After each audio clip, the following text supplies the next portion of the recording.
You know, I've been teaching aerobatic pilots for 43 years. Not necessarily to make air show pilots or competition pilots, but just to make better and safer pilots. I believe that to become a complete aviator, every pilot should learn to fly his airplane around in all attitudes, around all three axes. I tell you what, come take a ride with me, and I'll give you an abbreviated 10-hour aerobatic course, and I'll bet you get the point.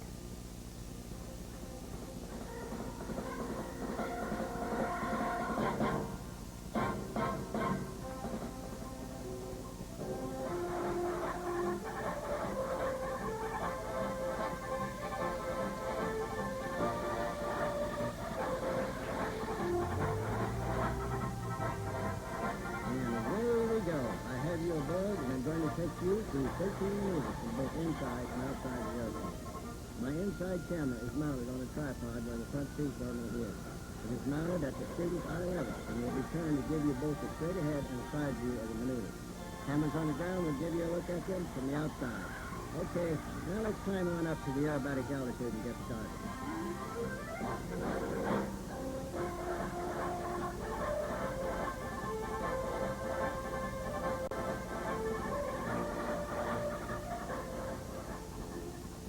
I will begin your introduction to aerobatics by talking you through a spin.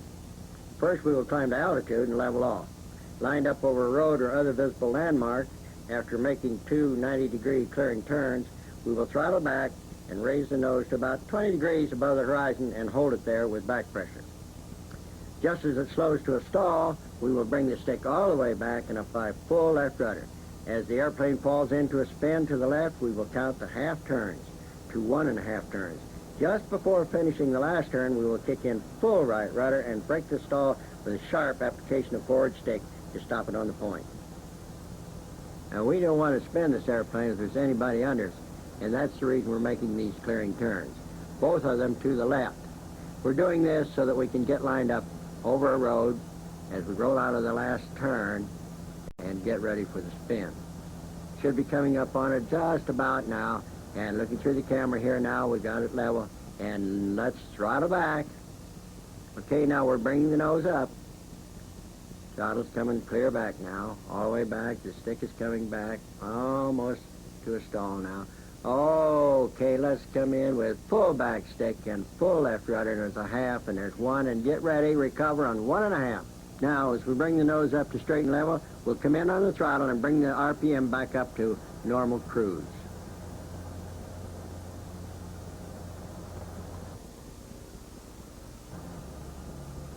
Okay, now we're going to make two more 90-degree turns, and this time we'll make one right and one left. And for a better road, we're going to move down over the airport so we have the runways under us. That way we'll have a little better chance of coming right smack out on the heading that we're supposed to. And let's see if we can just do that this time. Okay, we're going to slow it up with back pressure again. Bring the nose up, holding it up there. Hold it up there with a little back pressure. And just about now, I'd say, pretty close. We're coming in full back stick and full left rudder. There's a half and 1, 1.5, and 2, and 2.5, and how about that? Right on the button. Okay, level off the rudder, bring the nose up to straight and level, come back on the throttle, and let's get into the next maneuver. The next maneuver is a loop. To do it, we will start with cruise throttle and lower the nose to 140 miles per hour. Once our speed is attained, we will level off and apply back pressure.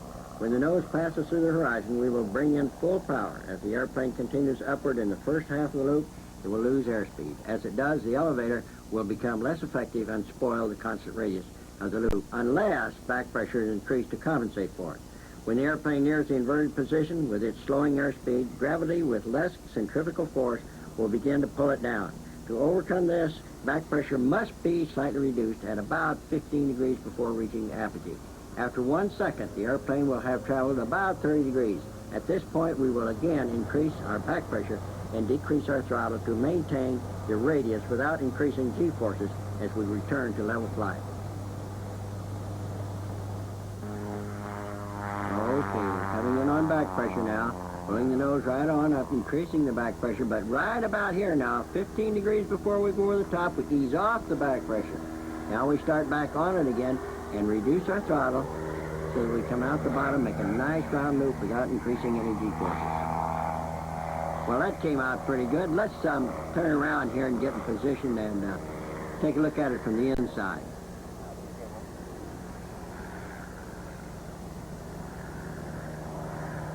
Coming on around. Now, it takes a little time, you know, to get that Decathlon turned around and into position, but we'll have to put up with that.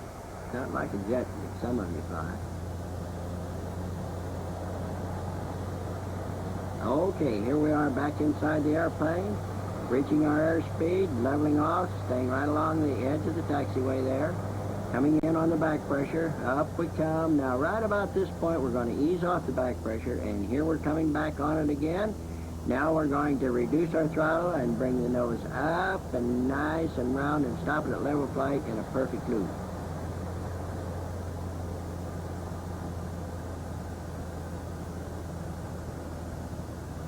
Well, that was a pretty good shot over the nose. I tell you what, let's do. Let's make a couple of clearing turns here, line up along the runway, and take a look at it out the side window. I will just bring it right on around here in a left turn and then back to the right, and we'll come into this just about at the bottom of the dive while we're looking out the window. Okay, turn it back, and now let's look out the left window. Coming out of the dive, and now we've got it straight and level. Now watch this. As we come right here, we're going to come back on the back pressure. Now keep your eye on that wing. And right about there, we get off the back pressure, and right there, we get back on it again.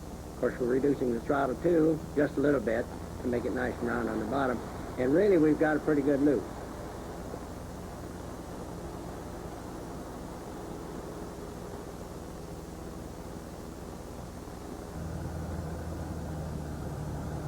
And now our next maneuver, the Immelmann, is a combination half loop to the inverted position and a half roll to right side up. We will start the maneuver with 150 mile per hour entry speed.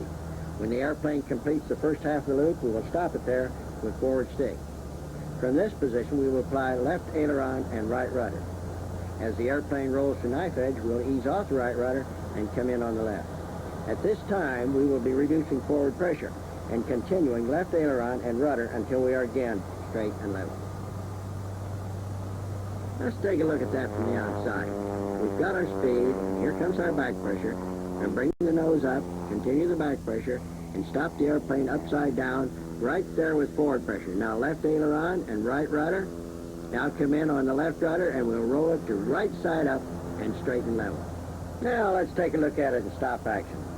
Due to airfoil design and a built-in angle of incidence, we will stop the airplane in level inverted flight with the nose several degrees above the horizon. Note, as we bring it down to a stop, it is flying perfectly level now, inverted, with the nose 8 to 10 degrees above the horizon. At this point, we'll give it left aileron to make it roll, and right rudder to correct for adverse yaw. Okay, now it's beginning to roll. We're coming in on the right rudder. As we approach knife edge, now we're going to get off that right rudder and come on the left rudder, where it will, temporarily at least, act as the elevator, holding the nose up. From this point on, the rudder is coordinated with the aileron to return the airplane smoothly to straight and level flight.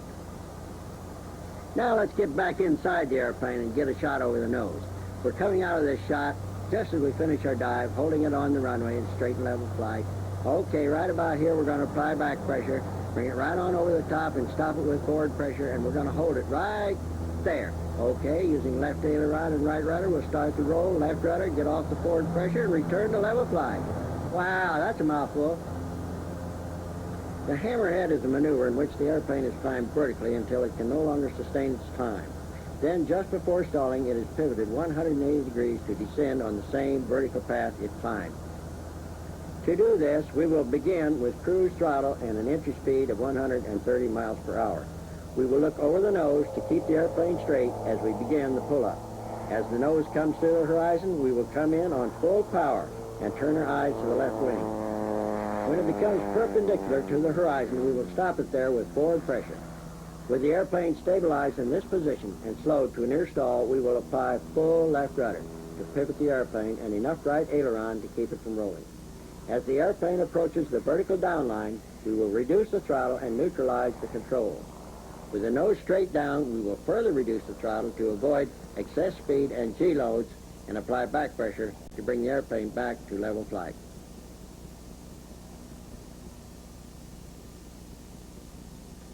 The length of the downline of a hammerhead during an air show is governed by the entry speed of the next maneuver and the altitude at which that maneuver is begun. Okay, let's get inside the airplane now and take a shot over the nose. I want to show you what I mean by lining up on a road to keep the maneuver straight. This time we're going to use one of the runways at Pilot Country Airport. Okay, now we've got it straight and we're going to pull it up straight. Also, I want to show you what it looks like over the nose after the pivot and you're going straight down. Okay, let's bring the nose up and stop it. Get it stabilized. Give it some left rudder, little right aileron to keep it from rolling, and stop it right straight down. And that's what it looks like, straight over the nose. Now as we bring the nose up, there you are, right down the runway. Okay. How about that? To assure us a perfectly executed maneuver, the next time we will plan our pull-up over a road running perpendicular to our line of flight. Then, with the airplane standing on its tail, we will follow the road with our wing during the pivot. As the wing passes beyond our vertical line, we will again look over the nose to stop it on the point. Okay, now we're reaching that road. We're just about to make our pull-up here. Okay, up we come. Now we're going to stop. Now watch that wing. It's going to be absolutely perpendicular to the horizon. The left rudder, right aileron, follow the wing. Okay, now look over the nose to stop it on a point straight down.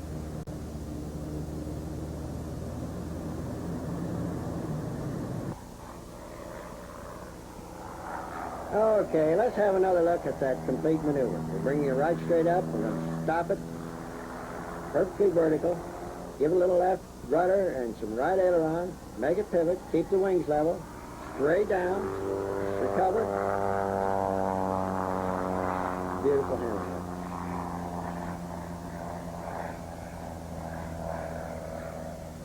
The Cuban 8, one of my favorite maneuvers, is the figure of an 8 lying on its side.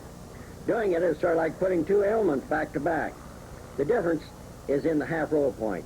In the Immelmanns, it's on the horizontal line. In the 8, the rolls are on the descending line. Now we'll begin the maneuver with a dive to gain 140 mile per hour entry speed. Then from level flight, we'll do a loop to the point where forward pressure will stop the airplane inverted on a 45-degree descending line. There, we will reduce the throttle just slightly and do a half roll to the upright position. We will hold it there on the descending line until loop speed is reached. At that point, we will pull up to begin the second half of the maneuver. Actually, the second half is just a repeat of the first. Okay, we're lined up with the runway, letting the nose down to gain entry speed. Have it there about 140 miles an hour. There's 140. Nose comes up now. Nice, smooth, neat maneuver. We'll hold it until we're clear around on a 45-degree descending line. That's it right there. Notice the line from one corner of your screen to the other. The airplane's right on the line. Okay, now the pull-up. And now we will repeat the process of the first half of the maneuver. Coming over the top, keeping it nice and smooth. We're going to stop it inverted on the same 45 and do a half roll to right side up. Okay, I have you back inside the airplane now, looking out the side window. The reason for this is to show you the effects of airfoil design and the angle of incidence when the airplane is inverted. Okay, we're going to bring it on up and do this half Cuban 8 now and stop it on a 45-degree line. In slow motion, you'll see that the airplane is not 45 degrees to the horizon. The reason being that the airplane in the inverted position is flying with the nose 10 degrees above the descending 45-degree line. In the Immelmann, I showed you this on a horizontal line. Now when we roll right side up, we're on to 45. We'll hold it there a second and then just pull it on out. In both cases, we had a 45-degree descending line, but as you can see, the attitude of the airplane was on the line, right side up, and above the line, inverted.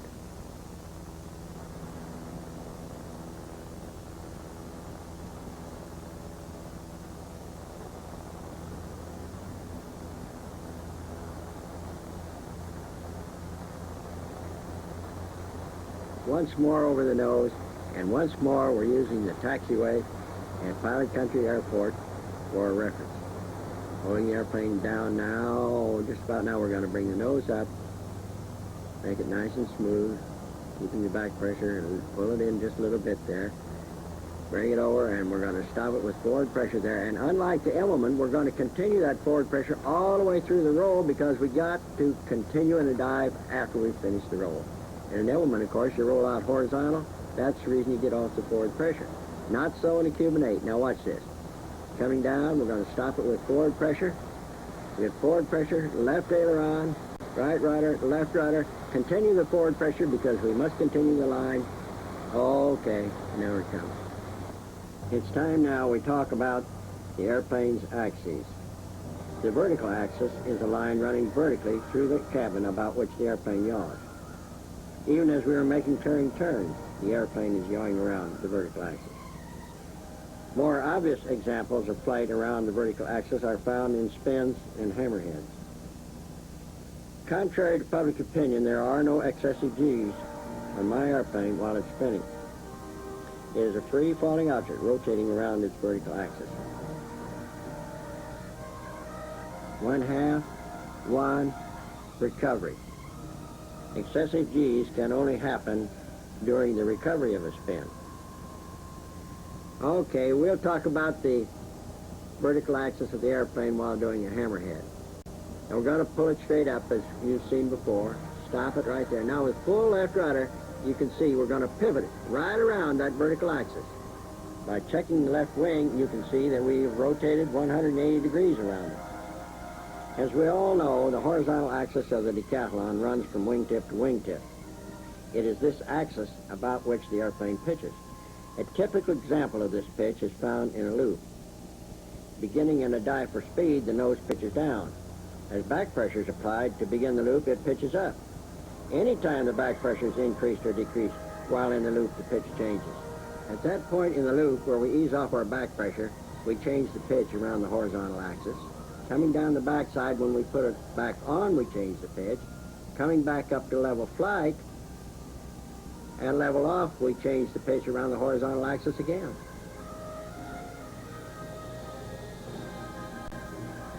Our first introduction to the longitudinal axis is in the execution of the Immelmann. After establishing inverted flight with forward stick at the end of the half loop, we roll around the longitudinal axis to normal level flight. This recovery from inverted flight uses the same control movements as that in the second half of a two-point slow roll.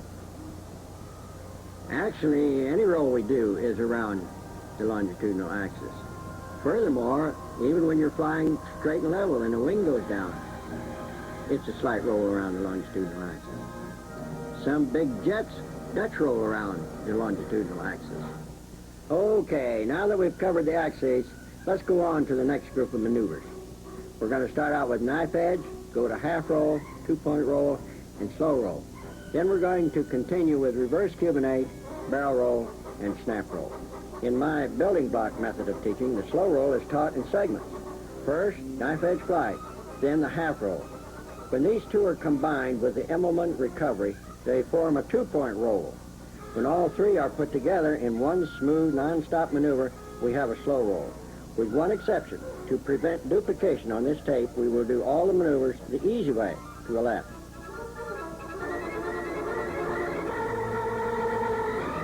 Knife edge flight is an important factor in all rolling maneuvers. It is a transition point in elevator and rudder usage from right side up to inverted or from inverted to right side up. From knife edge to knife edge, while right side up, the controls are coordinated normally. But upside down, ailerons and rudders perform their functions in opposite directions. Furthermore, from knife edge to knife edge, elevator control around the horizontal axis is reversed. For knife edge in the Decathlon, we will use 120 mile/hour entry speed. Reaching the speed, we will bring the nose up to that attitude above the horizon necessary to maintain level inverted flight. From that point, we will begin with left aileron and only enough left rudder to prevent adverse yaw. As the airplane approaches knife edge, we will get off the left rudder and come in on the right.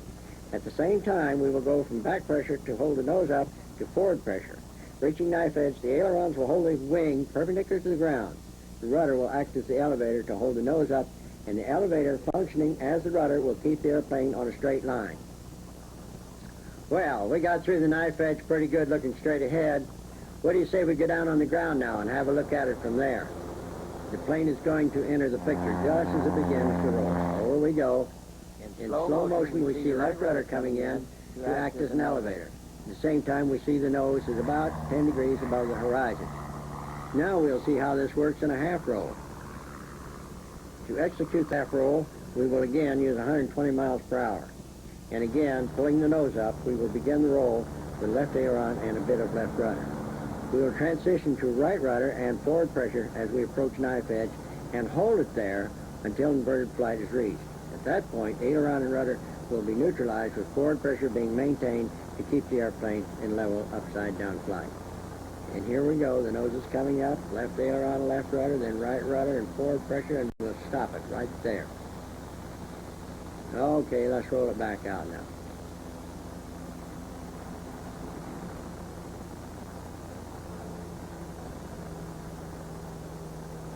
Let's go back down on the ground again and take a look at this one from the outside. We're diving for our speed. We got about 120 there. And right about here, we should bring the nose up and give it left aileron and rudder, then right rudder, then forward pressure, and hold it there. Inverted flight in a 150 Decathlon. In case they may someday get upside down accidentally, I teach all my students to roll off their backs both right and left. To do this, after the half roll, we maintain forward pressure and apply right aileron and left rudder to knife edge. There we transition again to right rudder and back pressure to bring the airplane back to level. And here we go. Left aileron and rudder, right rudder and forward pressure. We're going to stop it there. Okay, coming off our back. Right aileron, left rudder, right rudder, back pressure, and stop it. To execute the two-point roll, we simply do a half roll to the left, stop for a couple of seconds, and finish with an Immelmann recovery to right side up. As we come into this picture and start the roll, I want you to watch the ailerons and the rudder.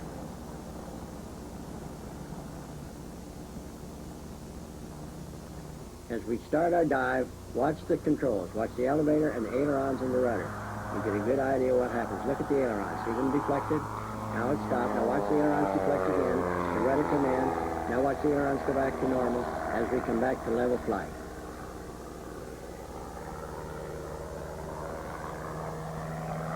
Now let's get an over-the-nose look at it, two-point. In the meantime, while we're getting into position, let's roll the airplane upside down. Take a good look at the wings in the inverted position. Okay, I want you to especially note the angle of the wing and the horizon. As I have said before, we must fly in that attitude while inverted because of airfoil design and angle of incidence. If you will recall, I showed you this when we did our first Immelmann.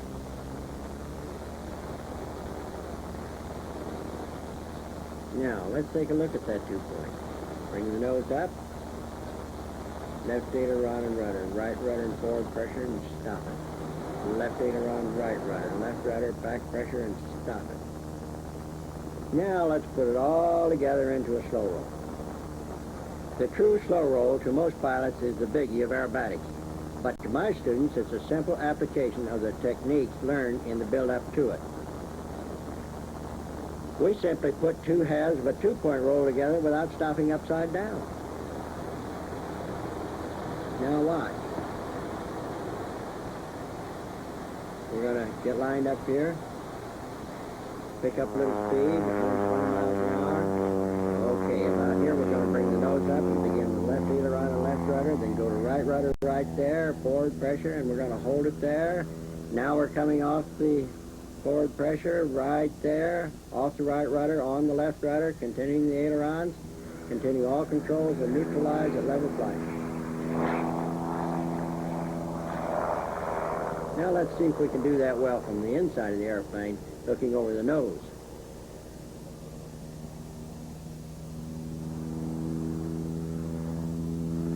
I'm going to change here in just a second. Get in that other airplane. Here we go. We're bringing the nose up, right there.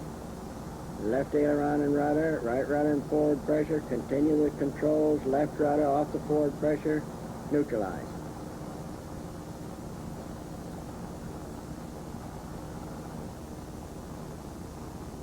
It's time now for the reverse Cuban 8. The difference between a reverse Cuban 8 and a regular Cuban 8 is that their half rolls are done on a climbing line instead of a descending line. It's that simple.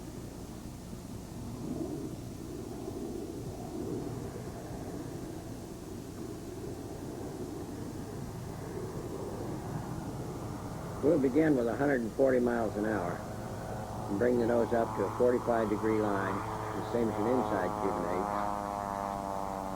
and stop it and do the same half roll to upside down. There's the half roll. We're going to stop it upside down. At this point, we're going to reduce the throttle, bring our stick back, continue that loop until we're on a 45-degree line in the opposite direction. Here we're going to do our half roll again. We're going to stop it upside down with forward pressure and hold it there. This time we're going to reduce the throttle to slow us down a little bit as we come down the backside with back pressure. From here on, we'll just continue the maneuver till we're back to straight and level. Now I want to show you what the 45-degree climbing lines look like looking out the window. We're doing this in slow motion. Looking to the left, I want you to pay particular attention to the angle of the wing when we have the airplane up on a 45-degree line. Now we have it stopped. You see the angle of the wing? That's perfect. That's 45 degrees. Okay, now let's roll it upside down. Now we have a different perspective because the wing again is above the 10 degrees above the actual 45-degree climbing line. You can see that it really doesn't matter whether the line is horizontal, climbing, or descending. We're going to have that same phenomenon. The wing is always going to appear 10 degrees above the line. Looking over the nose, we bring it up, stop it, do our half roll, stop it, reduce the throttle right about there, bring the stick back, continue in the loop, back up to a 45-degree climbing line again, stop it, roll it on the point, stop it, hold it on that line. Now, reduce the throttle, apply back pressure, and bring it on around to straight and level.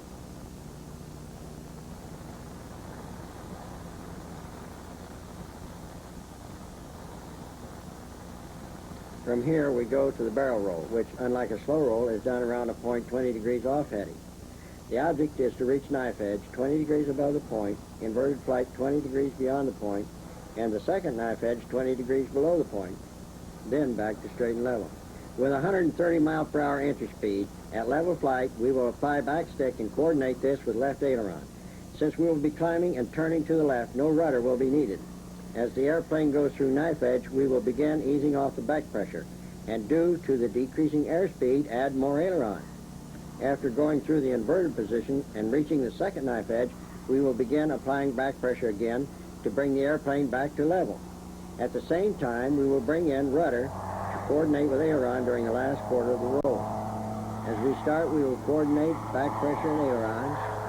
We'll bring the nose up and through the point, increase the aileron, get off the back pressure, come back in on the back pressure, come in on a little left rudder, and we'll neutralize the controls at level flight.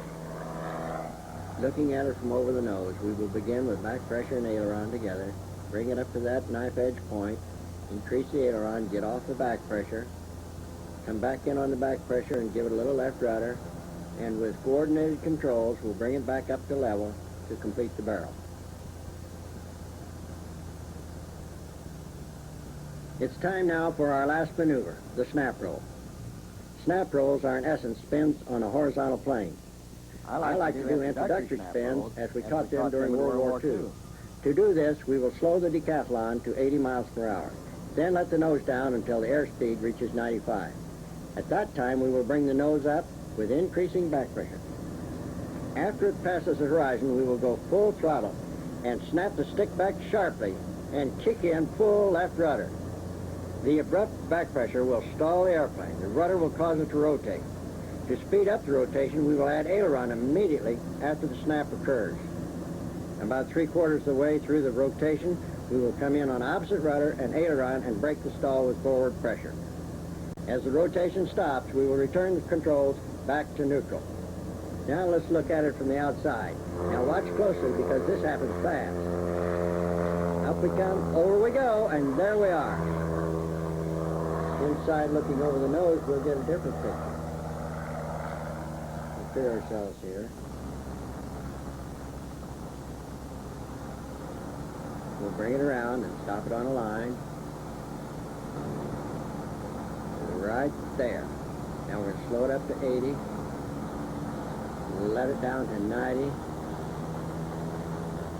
Bring the nose up and come hard back on that stick and snap it. Recover. Back to level flight. Well, that about does it. I want you to know I really have enjoyed having you aboard. But now I think it's time to go back in for a landing. I sure have enjoyed being down here in Florida. The scenery from up here has just been beautiful. Everyone who flies has made a landing looking over the nose, but just this one time, let's look out the side window. Okay, let's bring the wings up to level now. Start back on that stick and see if we can see it touch down. Just watch it now as we come back on the stick. We're down. All right, we'll bring it to a stop now and turn it around and taxi on back.